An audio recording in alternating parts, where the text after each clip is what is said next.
हाँ जी, 7th question सुनो, कल 6 हो गया था, आज 7th 8th और 9th 3 क्वेश्चन करने का ट्राई करेंगे। कैसे करेंगे वो तुम्हें मैं बताता हूं।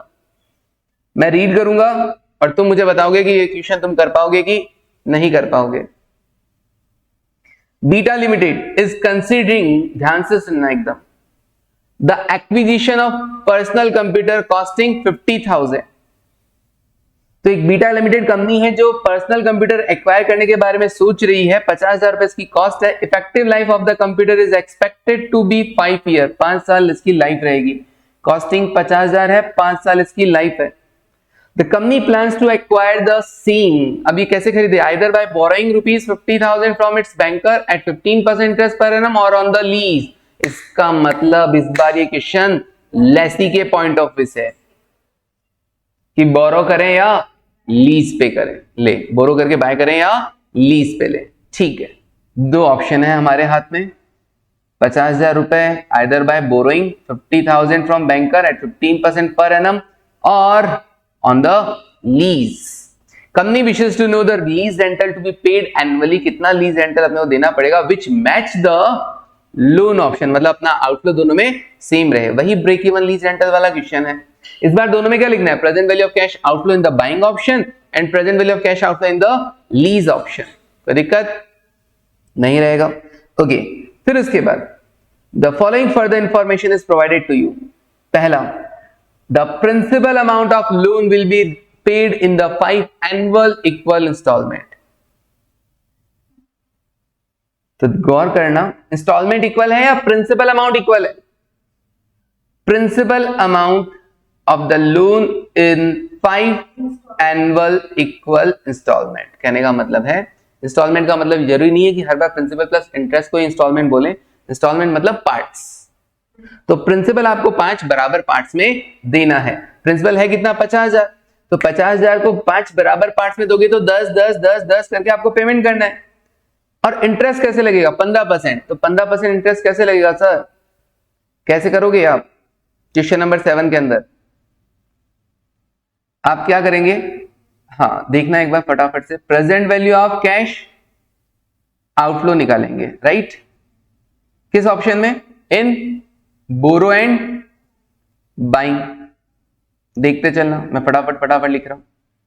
इसमें क्या होगा, अगर आप बोरो करते हो तो आपको, अच्छा याद करो वो स्टार्टिंग वाले क्वेश्चन जिसमें हम बोरो करके हाँ करते थे, प्रेजेंट वैल्यू वाले मेथड वाले क्वेश्चन, इंस्टॉलमेंट निकालते थे ना सबसे पहले।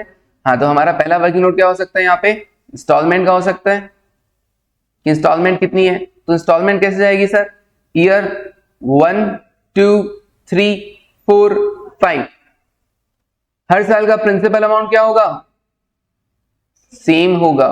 तो 50,000 में इसका मतलब ये हो गया, 5 में डिवाइड करूंगा तो प्रिंसिपल कितना, 10 10 10 और 10 होगा, राइट? और इंटरेस्ट कितना होगा, इंटरेस्ट एट द रेट कितना, 15% ना।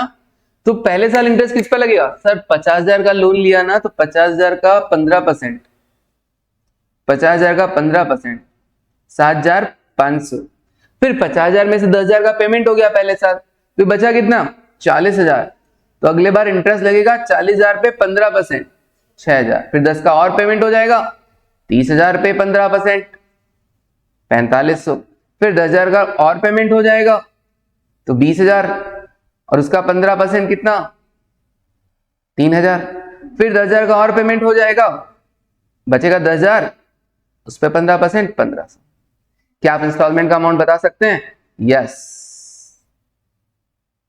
इंस्टॉलमेंट इज इक्वल्स टू 10,000 और ये 17,500, 16,000, 14,500 और फिर 13,000 और फिर 11,500। कर पाएंगे? फिर आपको क्या करना होता है, इंस्टॉलमेंट निकाल लिया, अब outflow in the borrow and buying ना, तो present value of tax saving, ठीक है ना, on the interest and depreciation. Okay, तो देखिए ना, आगे बढ़ते हैं, एक बार पूरा पढ़ता हूं। इंटरेस्ट कैसे देना है, on the last day of the each year. Very good, हर साल की लास्ट में आपको पेमेंट वगैरह करना है, लीज रेंटल सब कुछ लास्ट में है, इंटरेस्ट लीज रेंटल प्रिंसिपल सब कुछ लास्ट में है। मैंने कहा बहुत अच्छी बात है। फिर क्या बोला, full cost of the computer will be return of over the effective life. Okay, मतलब फुल कॉस्ट मतलब पूरे 50,000 पे डेप्रिसिएशन लगा देना है आपको। ओके, 50,000 डिवाइड बाय कितना, एसएलएम बेसिस पे बोला है तो 50,000 डिवाइड बाय 5, हर साल डेप्रिसिएशन कितना, 10,000 रुपए का। तो 10,000 पे टैक्स सेविंग निकाल दोगे क्या? हाँ जी, और वो भी प्रेजेंट वैल्यू टर्म्स में। फिर आगे क्या बोला, companies effective tax rate is 40% और after tax cost of capital is 9%। ठीक है सर। फिर क्या बोला, company will be sold for ₹1,700 at the end of the 5th year. 1700 में आप बेच दोगे। काम करते हैं अपन, कर लेंगे इसको फटाफट लिख लेंगे। चलो लिख लेंगे ना, ताकि तुम्हारे मन में कंफ्यूजन नहीं रहेगा। देखा जाएगा जितना भी टाइम लगेगा। कितने में बेच पाओगे? सैल्वेज वैल्यू कितना है? 1700 रुपए है। कब? 5 साल बाद। लेकिन जब 1700 में बेचोगे ना तो 9% का तो कमीशन ही लग जाएगा। तो आपके हाथ में नेट कितना आएगा? सर 1700 में बेचा, 9% कितना होता है देखना जरा। ओके, फिर बचा कितना? 1547। ओके, नेट अमाउंट अपने पास बचा 1547। एक बात बताना फटाफट से, क्या इस 1547 पे आपको टैक्स देना पड़ेगा? किससे? बुक वैल्यू से ना। हाँ, तो 1547 को बुक वैल्यू से कंपेयर करोगे। बताओ बुक वैल्यू कितनी है? राशि का बुक वैल्यू कितनी है 5 साल बाद एसेट की? 0, क्योंकि हमने फुल कॉस्ट राइट ऑफ कर दिया। तो अभी पूरा 1547 पे टैक्स देना पड़ेगा कि नहीं देना पड़ेगा? यस, पूरा 157। हाँ दिव्या, राशि का अनुष्का करेक्ट। तो पूरा 1547 पे टैक्स देना पड़ेगा। करें शुरू? चलो करते हैं। देखो सर एक डाउट है। हाँ बोलिए। तो कमीशन भी तो आफ्टर टैक्स होगा ना? कमीशन को अपन नेट कर रहे हैं ना, कमीशन तो खर्चा मान के वैसे आफ्टर टैक्स कर सकते हो, लेकिन ये क्या हो रहा है, 1700 रुपए में अपने पूरे हाथ ही नहीं लग रहे। 1700 रुपए में सेलिंग एजेंट लेके जा रहा है, अपने हाथ नेट लगा कितना है? 1547। या तो आप 1700 को आफ्टर टैक्स करो और फिर 153 को भी आफ्टर टैक्स करो, या फिर केवल 1547 को आफ्टर टैक्स कर दो। एक ही तो बात है। हाँ समझ गया सर। ठीक है, चलिए वही बात कि इनकम माइनस एक्सपेंसेस करके पीबीटी आता है। या तो पीबीटी पर टैक्स लगा दो, या फिर टैक्स को और वगैरह सब खर्चों वगैरह पे अलग लगता है। चलिए, बहुत इजी सा क्वेश्चन है, कर सकते हैं वैसे तो। चलो लिखो, कोई बात नहीं, फटाफट से।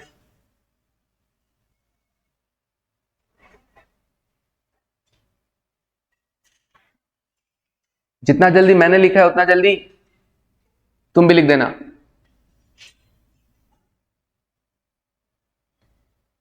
क्वेश्चंस को पढ़ो, समझो और इतनी बार पढ़ो, बार बार पढ़ो कि वो रट जाए। ताकि जब रटा हुआ होता है ना एकदम समझा हुआ अच्छे से, तो हाथ तेज चलते हैं। कि क्वेश्चंस पेपर में आपके कुछ क्वेश्चन मान लो देखे हुए आते हैं, तो अगर उनको आप तेजी से सॉल्व कर लेते हो, फटाफट सॉल्व कर लेते हो, तो वो जो नहीं देखे हुए क्वेश्चन है उस पर आप अपना टाइम और दिमाग लगा सकते हो।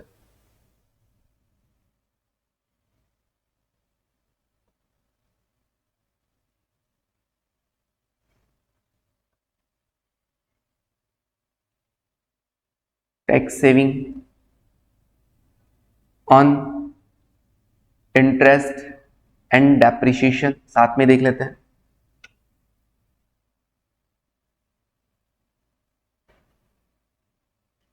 हाँ जी, आप तो कॉपी मार लो फटाफट से ये तो, फिर मैं बढ़ता हूं आगे।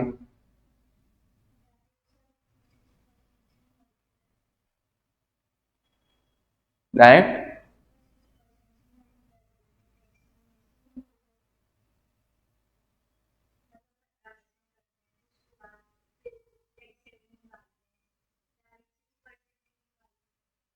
6%। तुम्हारा दिमाग काम किया, सबका काम थोड़ी ना करेगा ऐसा। हाँ, इतना टाइम करना पड़ेगा बेटा, वरना वो आंसर चेक करने वाला भी भूल जाएगा कि ये क्या कर दिया इसने 6%। ये 15 निकाला, उसका 40%। इंस्टॉलमेंट तो निकालनी पड़ेगी कि नहीं पड़ेगी?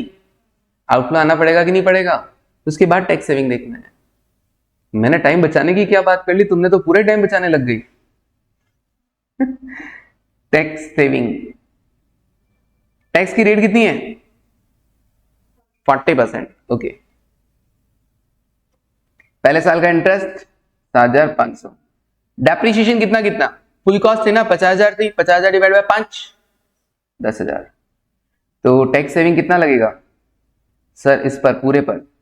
10,000 और 7,500, इसका 40%। 7,500 और 10,000 का 40%।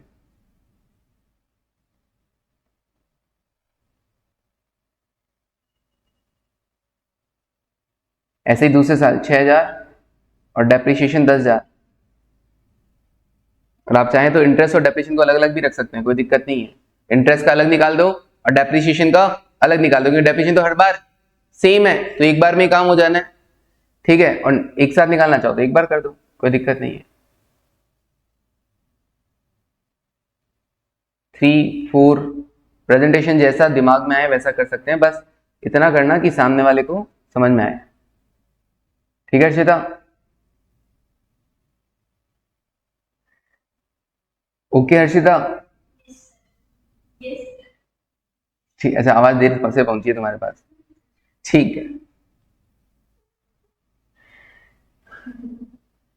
16,000 पे टैक्स सेविंग, 4,500 और 10,000 पे टैक्स सेविंग,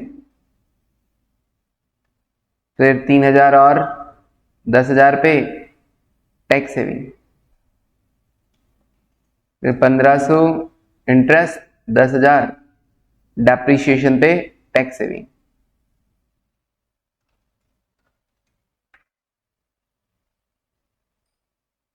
कितना कितना आ रहा है पहले का? अलग अलग कर रहे हो, ठीक है। तो अभी 7,500 कितना आ रहा है? 3,000। तो मैं तो वो तो मैं 7,000 कर लूंगा, 4,000 जोड़ दूंगा मैं, टेंशन नहीं। ओके भावना, कितना? ओके 4,400 नहीं 64, हाँ 6400, फिर 5,800,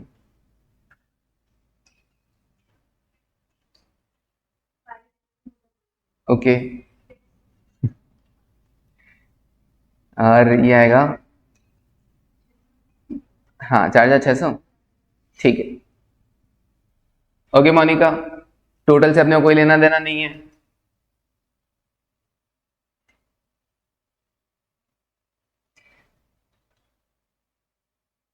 इस बार अपने क्या कर दिया, देखो फॉर्मेट बदल दिया अपना।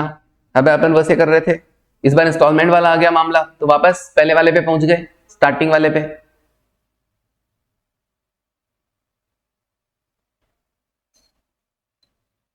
तीसरा क्या करते थे सर? दूसरा और तीसरा हम करते थे, दूसरा करते थे इंटरेस्ट और तीसरा करते थे डेप्रिसिएशन। आपने क्या कर दिया, दोनों को साथ में ही कर दिया। पता है दूसरों साथ में क्यों कर दिया? क्योंकि मुझे इंटरेस्ट की कैलकुलेशन ऑलरेडी मिल गई थी, करनी नहीं पड़ी थी। पहले क्या करता था, इंटरेस्ट की कैलकुलेशन भी अलग से करता था, फिर उसका टैक्स सेविंग देखता था, इसलिए। अब डायरेक्ट क्या आ जाएगा, present value of cash outflow, और सैलवेज भी यही कंसीडर कर लेंगे डायरेक्ट।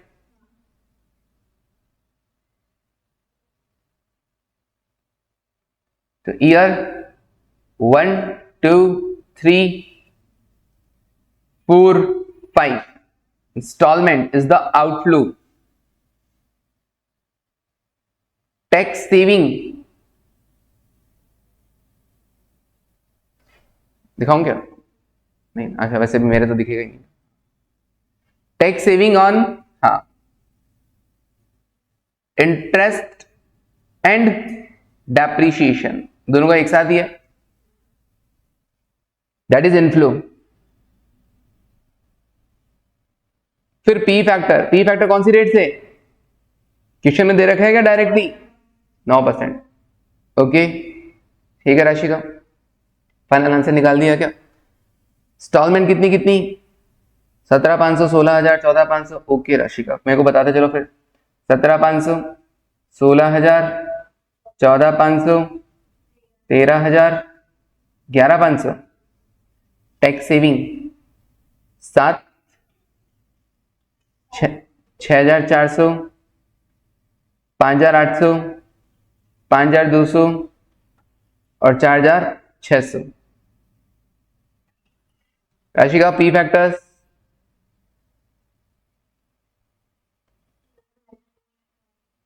अच्छा नेट कैश फ्लो नहीं निकाला क्या मैंने?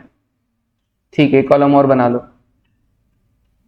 और वरना किसी ने नहीं बनाया तो कोई बात नहीं, डायरेक्ट कर लेना। ये लो,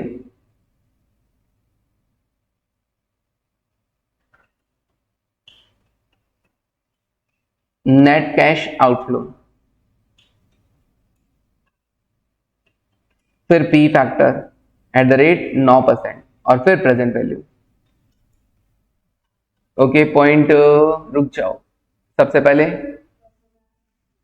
पी फैक्टर पॉइंट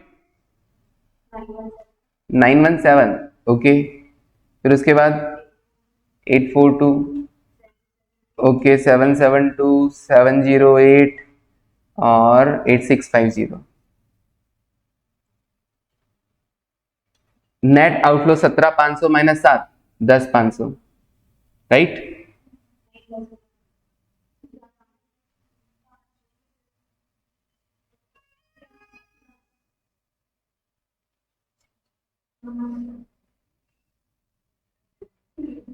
हो गया। फिर 16 माइनस 6,400, 9,600, 14,500 माइनस 5,800, कितना 8,700, फिर 13 माइनस 5,200, 7,800, 6,900। अब राशिका ने बताए हैं सारे, यहाँ पे वो मैं लिख देता हूँ 9628.5, 8083.2, फिर 6716.4, रिश्ता करी मैं भी लिख लेती हूँ फटाफट, 5522.4 और लास्ट है 4485। हाँ करेक्ट है, चेक कर लेना किसी के अगर अलग आ रहा हो तो। और total total 34435.5, 34435.5। Okay Rashika, very good, and Harshita and all बाकी के लोग भी जो कंटिन्यू आंसर कर रहे हैं, भावना, मोनिका, इशिका, काफी देर से इन्हीं के आंसर है, अनुष्का। ओके खुश, खुश ये क्या 3482.5, सेल्वेज नहीं, सेल्वेज उतना नहीं आएगा। हाँ जी हाँ, 3482.5 इतना कैसे आ गया? कोई पी फैक्टर अलग लिया है क्या, या कोई आंसर अलग है? खुश चेक सर करो। एडिशन में दिक्कत कर दी, क्या एडिशन में गलती हो गई, मैं वापस कर लूंगा कैलकुलेटर में। आप क्या? हाँ हाँ करो। ओके सर, और कुछ मिलेगा क्या? हाँ, प्रेजेंट वैल्यू ऑफ सैल्वेज मिलेगा कि नहीं मिलेगा? डेप्रिशिएट पूरी कर दिया था, लेकिन लास्ट में मिला तो था ना, कितना मिला था डम्बो? 1,700 रुपए मिले थे क्या? हाँ या ना? हाँ, कौन सा क्वेश्चन था? ये रहा, 1,700 रुपए मिल रहे हैं ना फिफ्थ ईयर में। हाँ, उस पर कितना कमीशन बन रहा है? 9% कमीशन बन रहा है सेल्स वैल्यू पर। तो प्रेजेंट वैल्यू ऑफ सेल्वेज कैसे आएगा? सर देखो, हमने ना 1,700 में बेचा, लेकिन उसमें कमीशन भी लग गया, कितना? 153 रुपए।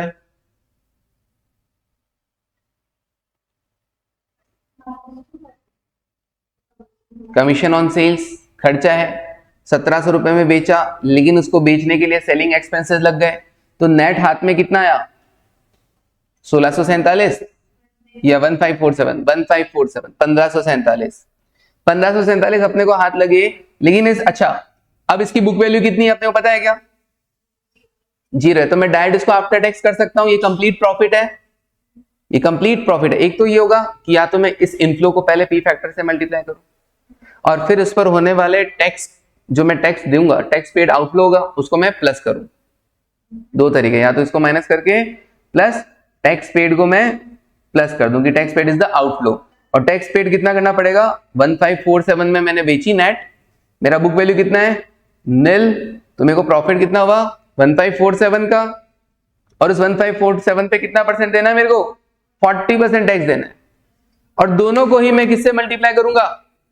प्रेजेंट वैल्यू फैक्टर से। कौन से ईयर के पी फैक्टर से? 0.650, फिफ्थ ईयर के पी फैक्टर से। एक तरीका तो ये होगा। दूसरा तरीका क्या? जब मुझे पता है कि इस 1547 पर ही टैक्स देना है, टैक्स पेड का अमाउंट इसी से रिलेटेड कर रहा है, तो एक काम करते हैं ना, इसी को क्या कर देता हूं, आफ्टर टैक्स में कन्वर्ट कर देता हूं। हाँ जी, 1 माइनस 0.40 डायरेक्ट भी कर सकता हूं, और फिर मुझे ये वाला पार्ट नहीं करना पड़ेगा। समझ में आया क्या? कुछ नहीं आया? Very good. हाँ जी, देखो मेरे पास इनफ्लो कितना हो रहा है? 1700 आ रहे हैं और 153 रुपए जा रहे हैं, ये समझ में आया? ओके, इनफ्लो हो रहा है, कब हो रहा है इनफ्लो? 5th ईयर में। क्या इस इनफ्लो का प्रेजेंट वैल्यू निकाल दूं? ओके, कितना हो रहा है? 0.653 से मल्टीप्लाई करने पर देखो हर्षिता, 1547 इंटू 0.65,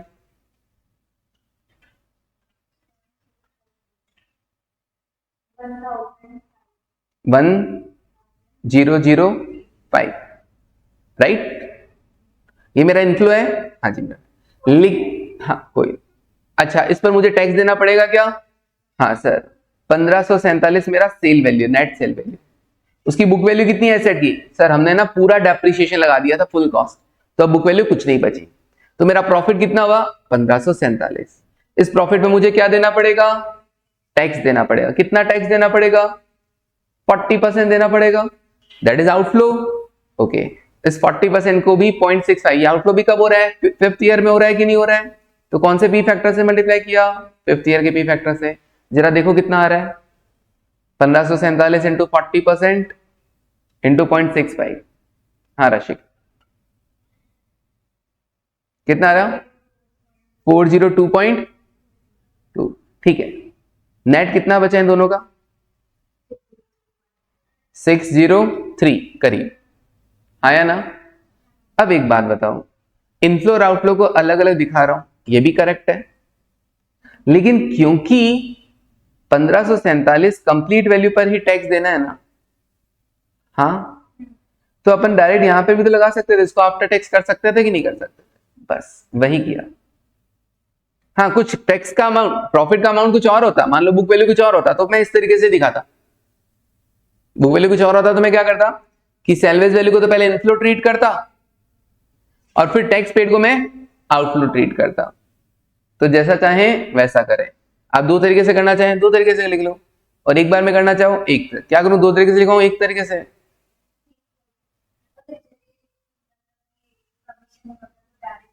कमीशन, कमीशन का कोई रोल नहीं है, कमीशन का कोई रोल नहीं है। प्रॉफिट वैल्यू, अच्छा मान लो बुक वैल्यू आपकी कुछ और होती, मान लो अभी भी बुक वैल्यू बच रही होती 1000 रुपए, तो आप क्या करते हैं? तो आप जो मिल रहा है पहले उसका तो इनफ्लो देखते हैं, फिर 1000 रुपए बुक वैल्यू है ना, तो यहां क्या लिखते हैं? 1000 रुपए। फिर जो प्रॉफिट हो रहा होता ना उस पर टैक्स पेड करते, दैट इज आउटफ्लो। उस केस में डायरेक्ट नहीं हो सकता था।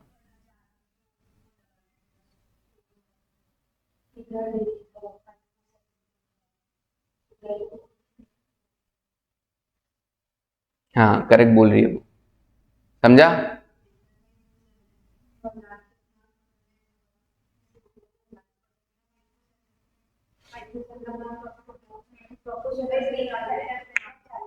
हाँ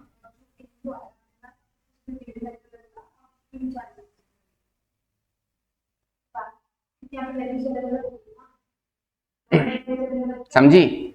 सिंपल, जो पैसा आ रहा है दैट इज इनफ्लो, जो पैसा जा रहा है दैट इज आउटफ्लो।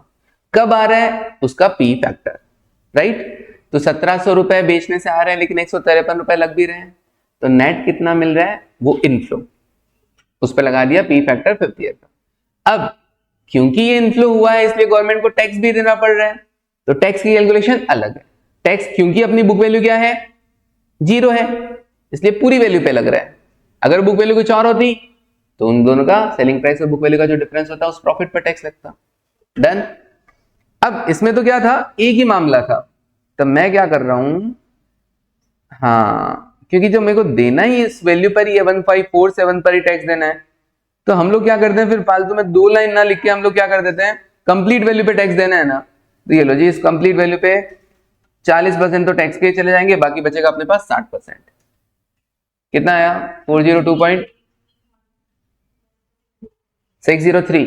ओके, 603.33। ठीक है, ये लो 338 है क्या? ये लो 34 बस। अच्छा हाँ, टोटल 3, ये से अपनी कॉस्ट कम हो जाएगी, 33832.33। 832.20 ओके 832.20 समझ में आया क्या? ऑनलाइन ऑफलाइन बोलो, ऑनलाइन वालों को भी जो मैं कर रहा हूं वो चीज समझ में आई क्या? कि मैं तो ना ऐसे फटाफट फटाफट कर देता हूं, हाँ क्योंकि आदत पड़ चुकी है, लेकिन तुम लोगों को कहीं समझ में नहीं आए तो तुम पूछ लेना। इशिका, राशिका, भावना, मोनिका, अनुष्का, डन? ओके, इन 5 ने तो कहा डन ऑनलाइन। अच्छा, आउटफ्लो आ गया क्या? Present value of cash outflow? हाँ सर, आज तो मुझे लग रहा है मैं सिर्फ एक ही क्वेश्चन करवाऊंगा 3 की जगह। Present value of cash outflow कितना? 33832। ओके देवर, तो इस बार हम क्या कर रहे थे, जो बाय कर रहे थे ना वो बोरो करके बाय कर रहे थे। अब बोरो करके बाय कर रहे थे तो वापस सुन लो, मैंने क्या किया, सबसे पहले इंस्टॉलमेंट निकाल देता हूं, दैट इज आउटफ्लो। फिर मेरे को पता है कि उस पर क्या होगा, अपने को टैक्स सेविंग होगा किस किस पर, इंटरेस्ट पर और डेप्रिसिएशन पे, तो दैट इज इनफ्लो। फिर मैं दोनों को एक जगह लेकर आया और नेट आउटफ्लो निकाल लिया और पी फैक्टर से मल्टीप्लाई करके प्रेजेंट वैल्यू ऑफ आउटफ्लो निकाला। लेकिन मुझे पता चला सेल्वेज वैल्यू भी मिल रहा है, तो सेल्वेज वैल्यू मेरा इनफ्लो है, तो उससे मेरी कॉस्ट कम हो जाएगी। लेकिन क्योंकि वैल्यू पूरी डेप्रिशिएट कर दी थी और अब अगर कुछ मिल रहा है तो वो पूरा कंप्लीट क्या है, प्रॉफिट है, उस कंप्लीट प्रॉफिट पर टैक्स भी तो देना पड़ेगा। तो मैंने डायरेक्ट ही कर दिया कि भैया 1547 तो आए, लेकिन 1547 पे 40% टैक्स भी देना पड़ेगा, तो नेट कितना बचा, 60% आफ्टर टैक्स। समझ में आया? तो अभी क्लियर हो रहा है कि अब आफ्टर टैक्स कैसे कर देते हैं? हाँ सिंपल भाई, एक्सपेंसेस आउटफ्लो होता है, उस पर टैक्स सेविंग इनफ्लो होता है। इनकम पैसा आ रहा है, इनफ्लो होती है, लेकिन उस पर टैक्स पेड आउटफ्लो होता है। हाँ, अगर लॉस होता तो ये भी टैक्स सेविंग होती और that is also inflow. Very good. Okay, questions करते करते ही दिमाग में क्लियर होता है बस, है ना? अपन सोचेंगे स्टार्टिंग से पहले हम सारे कंसेप्ट क्लियर कर लें, उसके बाद क्वेश्चंस करें। कैपिटल बस्टिंग में तो ऐसा कभी पॉसिबल नहीं है, क्योंकि जितने क्वेश्चन देखते हैं उसमें कुछ ना कुछ नया सीखने को मिल जाता है। ओके, ये तो हुआ बाइंग ऑप्शन। अब लीज ऑप्शन में देखते हैं। देखो, present value of cash outflow in the lease option. तो हर्षिता, हम कर क्या रहे हैं वैसे, कैलकुलेट क्या करना है हमको? हाँ, ताकि हम ब्रेक इवन सिचुएशन में रहें। तो आउटफ्लो क्यों लिखा इस बार, इनफ्लो क्यों नहीं लिखा? क्योंकि इस बार लेसी के पॉइंट ऑफ व्यू से देखा जा रहा है कि बोरो बाय करें या लीज पे लें। अच्छा, लीज पे लेते हैं तो लीज रेंटल कितना बोला उसने? सर कुछ बोला ही नहीं। एक्स अमाउंट पता करना है ऑब्वियसली, लीज रेंटल ही तो पता करना है। लीज रेंट पे टैक्स सेविंग कितना, सॉरी टैक्स पेड, हाँ टैक्स सेविंग बोल सकते हैं। इस बार हम लेसी है ना, तो लीज रेंट देने पड़ेंगे तो क्या होगा, टैक्स सेविंग होगा कितने का, 40% का। तो प्रेजेंट वैल्यू निकाल दूं। अच्छा, हर साल का लीज रेंट सेम है क्या? हाँ सर, कहीं बोला है क्या 3:1 का रेशियो या नॉर्मल, उसके 1.2%, उसका 1.5? नहीं ना, टाइम्स कुछ नहीं बोला। हाँ, बच्चे कर रहे हैं फटाफट फटाफट, छोड़ो सर को, सर तो ऐसे बोलते रहेंगे, अपने तो सॉल्व करो। हाँ जी, तो देखो लीज रेंट कितना, एक्स। जब मैं लीज रेंट पे करूंगा तो मुझे टैक्स सेविंग होगा 40% का, तो मैं डायरेक्ट आफ्टर टैक्स कर दूं क्या? खर्चा लीज रेंट है उसको डायरेक्ट आफ्टर टैक्स कर दो, ठीक है? क्योंकि वरना ऐसे करो कि लीज रेंट पहले पे किया, दैट इज आउटफ्लो, और उस पर tax saving, that is inflow, ठीक है? अच्छा बताओ, 9% 5 साल क्यूमुलेटिव फैक्टर कितना? क्यूमुलेटिव प्रेजेंट वैल्यू फैक्टर 9% और 5 साल, x इंटू 0.6 इंटू कितना आ रहा है क्यूमुलेटिव फैक्टर बताया? 3.8896। तो 8896 को 890 कर सकते हैं, कोई दिक्कत नहीं है। ओके भावना, इशिका, अनुष्का, कितना है 3.89 इंटू 0.6? 2.3334। कुछ अलग आ रहा है? जो भी आपके आंसर आया ना पी फैक्टर, उसको डायरेक्ट 0.6 से मल्टीप्लाई कर दो। जो भी आपके आंसर है उसको डायरेक्ट 0.6 से मल्टीप्लाई कर दो। कितना आ रहा है?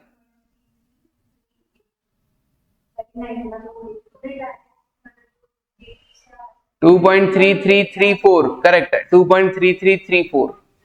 Okay Nandini, okay Rashika, okay done. चलिए अब बस क्या करना है, hence final 2.3334x equals to 33832.20। So x equals to 33832.20 divided by 2.3334, 14,500। Okay ji,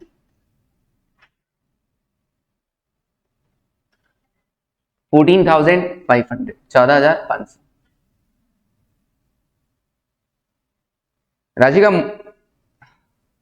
okay ठीक है, हाँ जी डन। तो समझ में आ गया सर अब हमको एकदम बढ़िया से। एक अच्छा, अभी जो अपन ने क्वेश्चन किया उसमें क्या था, इंस्टॉलमेंट था, बोरो एंड बाय था। अब देखो एक क्वेश्चन घर पे देता हूं ट्राई करने के लिए, फिर एक दिन और रख लेंगे अपन क्लास। क्वेश्चन नंबर 8 जरा ट्राई करना। ABC Leasing Limited is in the process of making out a proposal to lease certain equipment. Leasing Limited तो लगता है लीजिंग ऑब्वियसली कंपनी है, तो ये लेसर हुआ।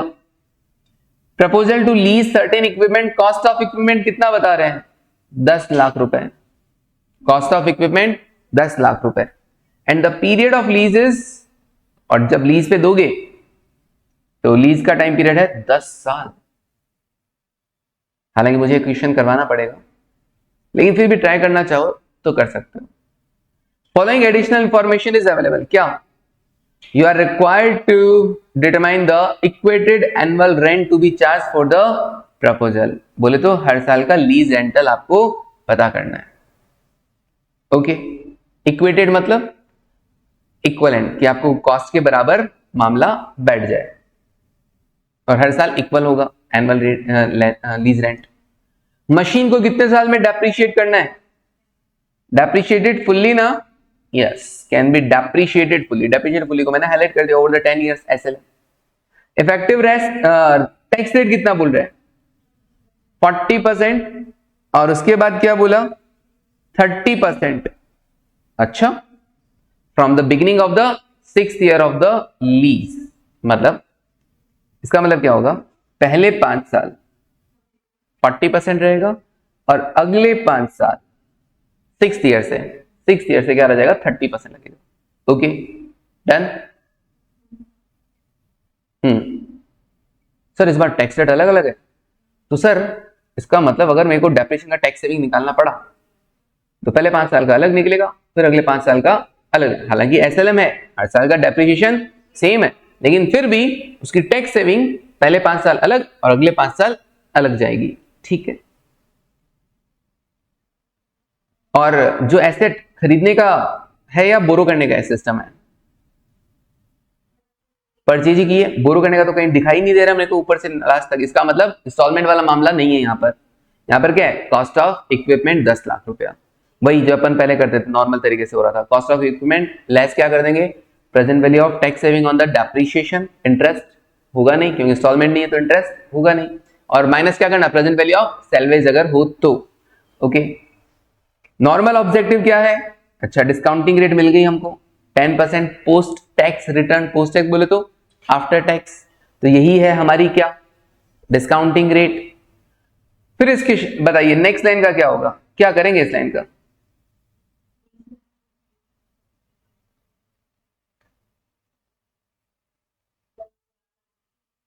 लीज मैनेजमेंट फीस कितने रुपए है, 1% of the value of assets. Asset की स्पेलिंग सही कर, 10 लाख का 1% कितना, 10,000 is usually collected from the lessee, lessee से लिया जाएगा upon the signing of the contract. Okay, तो इनफ्लो हो गया। क्यों लिया जा रहा है, to cover the overhead cost related to processing of the proposal. अच्छा, क्योंकि मुझे कॉस्ट लगने वाली है 10,000 रुपए, इसलिए मैं लेसी से वो 10,000 रुपए कलेक्ट कर रहा हूं। तो जैसे लेसी से आएगा मेरे पास इनफ्लो, और कॉस्ट लग जाएगी तो आउटफ्लो। पैसा आ रहा है, जा रहा है, कंसिडर करना है क्या? नहीं करना, रहने दो, क्योंकि एक बार तुम्हें क्या दिखाऊंगा? आउटफ्लो दिखाऊंगा, लीज रेंट में वही चीज इनफ्लो दिखाऊंगा, क्या फायदा? ठीक है ना, तो दोनों में सेम है, ये जितना पैसा आ रहा है उतना पैसा जा रहा है, ignore it, irrelevant for the decision making, irrelevant for the decision making। और लिख सकते हो inflow is equals to outflow, जितना पैसा ले रहा हूं उतना तो लग रहा है हैंड टू हैंड, तो ये मेरे कोई काम का ही नहीं है। अच्छा, कोई कंसिडर करना चाहे तो कर सकता है, लीज वाले में भी इनफ्लो मान लेगा और कॉस्ट वाले में आउटफ्लो मान लेगा, एक ही बात है, बट जरूरत नहीं है, इररिलेवेंट है। एनुअल लीज रेंट, अच्छा ये खास बात है इस क्वेश्चन की, याद है अपन ने स्टार्टिंग में क्वेश्चन किया था सेकंड वाला? हाँ, लीज रेंट स्टार्टिंग में कलेक्ट हो रहा है, मतलब फर्स्ट ईयर वाला जो लीज रेंट है वो आप स्टार्टिंग में अभी ले रहे हो, जीरोथ ईयर में, तो जीरोथ ईयर में आपको लीज रेंट मिलेगा, लेकिन टैक्स सेविंग कब होगा? At the end of the year. तो जीरो का टैक्स सेविंग फर्स्ट ईयर में, फर्स्ट ईयर वाले का सेकंड में, सेकंड वाले का थर्ड में, थर्ड वाले का फोर्थ में, फोर्थ वाले का फिफ्थ में, फिफ्थ वाले का सिक्स्थ में, ऐसा करके चलेगा। हाँ, क्या आप कर पाओगे? हर साल लीज रेंट तो एक्स है, लेकिन उसका टैक्स सेविंग थोड़ा सा ध्यान में, क्योंकि जीरोथ ईयर मतलब आज, अभी लीज रेंट जो मिल रहा है, अब आज जो मिल रहा है उसका भी टैक्स सेविंग, हाँ टैक्स सेविंग तो कब होगा? और अगर मैं लेसर के पॉइंट ऑफ व्यू से देखूं तो टैक्स पेड, क्योंकि इस बार लेसर हूं ना, तो जो लीज रेंट मुझे अभी मिल रहा है उसका टैक्स पे को कब करूंगा? At the end of the year. Okay, तो ये थोड़ा सा ध्यान रखना पड़ेगा लीज वाला। आप इसमें इतना काम करके आ सकते हैं, काम करना, लीज वाला मुझ पे छोड़ देना, मैं भी तो कुछ कराऊंगा अगले दिन, तो लीज वाला मुझ पे छोड़ देना, आप आउटफ्लो अंडर बाइंग ऑप्शन लिखकर ले आना। ले आओगे क्या?